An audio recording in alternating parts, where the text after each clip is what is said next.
Not this way. You can go up on Finch.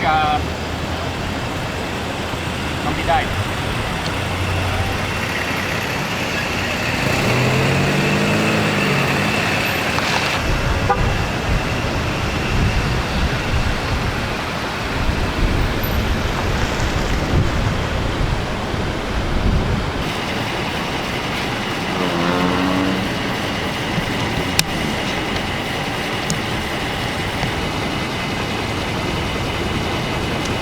Well, Mark, you can get it.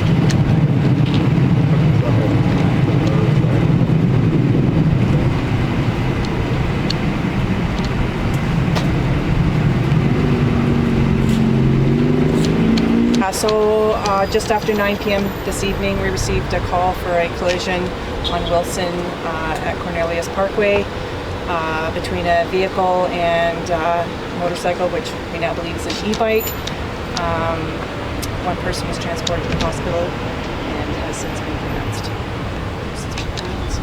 Do you know if any charges will be laid against the driver involved? So we're early in the investigation. Our reconstruction team is on the way and our investigating officers.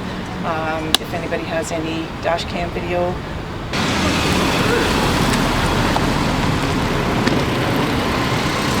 What is this?